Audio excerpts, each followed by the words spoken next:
Wife left me when I was caring for my dying father. But when he made me a millionaire in his will, she came back crawling. I'm 36M, married for 8 years with 2 children. Along with this, I'm the only son of my ailing father. You see, my dad is suffering from kidney problems for many years now. But in the last 2-3 years, his condition has worsened, and he has to go for dialysis twice a week. Earlier, he was able to commute on his own, but over the last year, he often asked me to accompany him. He is also growing weaker every day.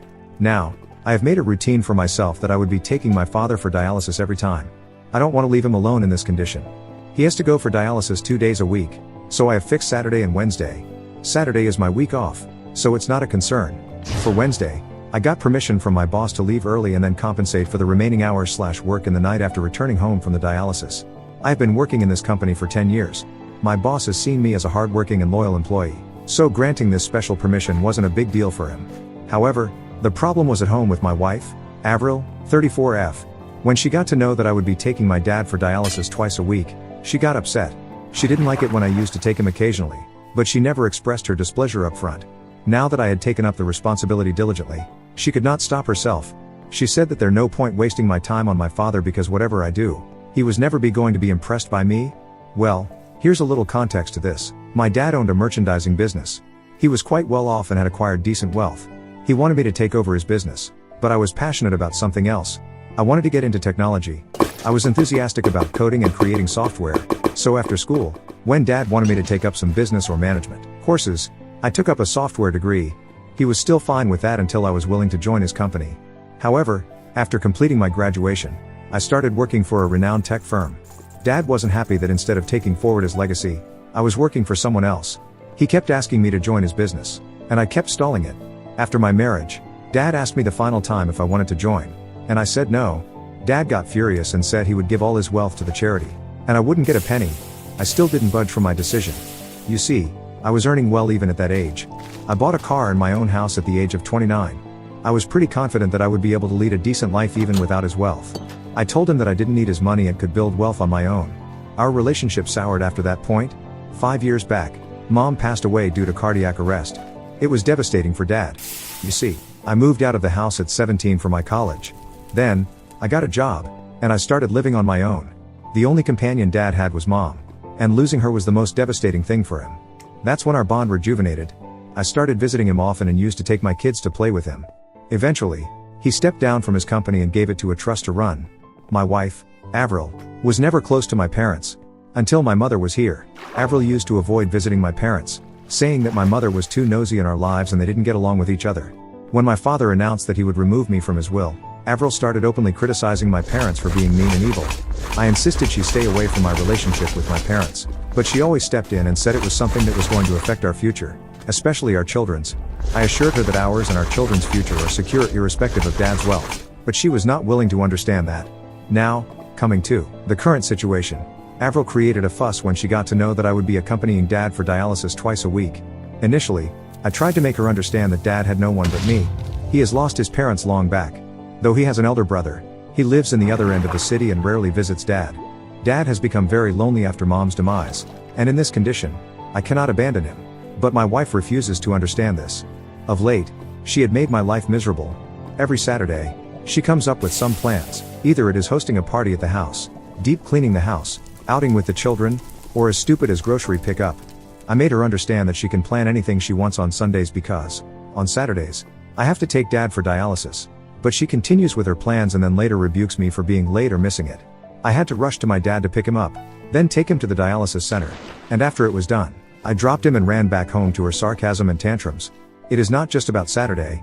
She does the same for Wednesday evening. I had committed to my boss that I would compensate for the remaining work late in the evening or in the night after returning from the dialysis, but she always had a plan to trouble me. Almost every Wednesday evening, she would go out, either to meet her family, her long-lost friends, or to attend some random party, leaving the children's responsibility to me. I had to juggle my work, cook for the children, feed the younger one, and meanwhile complete my pending tasks at my workplace. This was after a hectic day at work and at the dialysis center. I know it's getting long, but this is how miserable my condition is. Many times, my dad suggested that I let him go to the center with the nurse because he sees me always in a hurry and tense, looking at my watch. After dropping him home, I don't even wait for a second and rush back. Even while picking up, I ask him to be ready and come outside before I arrive. Dad has a full-time nurse and a caretaker to take care of him. But I still feel bad for not spending time with him. The drive from his house to the center is 30 minutes. Earlier, I used to enjoy chatting with him during that drive about the good old days of children. But as Avril's tantrums have increased, all I'm concerned about is rushing back home. Most of the time, I'm just overspeeding my car in the traffic, taking shortcut lanes, and overtaking other vehicles to cut down the drive time. This is the only time I get to spend with Dad, and I don't want to ruin that or stop it by asking him to go with the nurse. I, too, have some responsibilities as a son. I'm just not able to bear this woman any longer. Update 1. It is just getting worse every day. My wife is not leaving any stone unturned to dissuade me from attending my father. Her point is that it is a lost deal. Dad had already removed me from his will and had given his wealth to charity, so there was no point wasting time and energy on him. I fail to understand her. Do we do everything just for profit and loss? What if someone's parents don't have any wealth or are poor? Do their children abandon them because they have nothing to offer? After listening to her tantrums for so many months, I finally told her that she was not going to inherit anything from her parents. So why does she visit them every now and then? Oh my God. She lost her SHT at this and said, "My parents did a lot more than your greedy father. They supported me in everything. They are not like your father, who disowned you for not joining his business. My father would have never done that to me. So don't you dare compare my parents to yours. It was not just once. This type of argument is becoming a norm at my house almost every Wednesday and Saturday after I return from dialysis. Just that it is getting severe and ugly at every instance. Earlier, she used to fight with me alone. Now, I see her yelling and shouting at me in front of the children. Not only this, I have heard her bad-mouthing my dad in front of my children and manipulating them against me and my dad. I heard it and intervened, which again led to an ugly fight between us. Avril's fight has become a routine for me. On the days when she doesn't fight, I feel something is missing, only she becomes more aggressive the next day. I have almost given up on her. Now, I don't yell back and answer her, I just ignore her as if she doesn't exist for me. What else should I do? I cannot abandon my father just to please her. I don't care if he has kicked me out of his will. He did so because of my own decision. I refused to join his company. He was forced to give his hard-earned business to the trust. It must have been so disheartening for him. That company was a baby to my dad, and he had to donate it to someone else. He had all the right to disown me because I had hurt him. I sometimes feel that karma is biting me back because I had hurt my dad. On the other hand, Dad is becoming weaker. He is barely able to walk on his own. He needs support to step him down to the car. To save time, I used to ask him to come outside and drop him outside the house. But now, I don't care about being late. I go inside to carefully walk him to the car and then drop him to his bed until he settles down peacefully. He is also having shortness of breath, so I make sure to walk him as slowly as he wants. Also, while driving, I drive carefully so as not to overspeed and increase his heart rate. I don't care about going late to my house because rushing to the house was also not helping. If I anyway have to deal with that evil woman, why not at least keep Dad happy? My casual attitude has worsened the situation. And yesterday, Avril said that I need to choose one of them, either my dad or her. I tried to make her understand that Dad was not going to be with us forever, seeing his condition. It didn't look like he was going to make it long. She came back with a curt reply, "In that case, you need to make your choice carefully. Someone who is going to be with you forever or someone who is going to die soon." This was so insensitive. I told her, "You know what? I'd better choose my dad than choose you, who is so evil and selfish to a dying man." She packed her bags and left. I didn't even stop her. She needed some time to cool off, and I also needed some space from her. In her absence, I'm taking care of the house, my children, Dad, and my work, yet I feel so relieved, so relaxed. Her absence is actually soothing to me. The day before yesterday, she sent me a divorce paper. I was somewhere expecting it but didn't anticipate it to be coming so soon. I was shocked, but deep down, I was happy and relieved. I didn't call her, just signed the papers and sent her back. Surprisingly, she didn't ask for the custody of the children. That was the only clause I was worried about, but she clearly didn't want them. When she received the paper, she called me back, yelling that how could I just sign it without calling her and pleading with her. Funny, right? Her mom snatched the phone and shouted that I should have acted like a man and tried to pacify his wife back into the marriage instead of just signing the papers. It was so funny. Why would I do that? She wanted a divorce, and I complied. I was like, it was good for me. I got rid of her without a fuss. I also taunted her that she even abandoned her children and didn't want them. She said I could have all my assets, including my 2 children. She didn't want any of it. Her mother said Avril was still very young, and she didn't want the baggage of children on her shoulders. I said fine by me. I'm glad to have my kids with me. It is a relief for me, no doubt, but I'm worried about my children. They miss their mom, mostly the younger one when I'm at the office.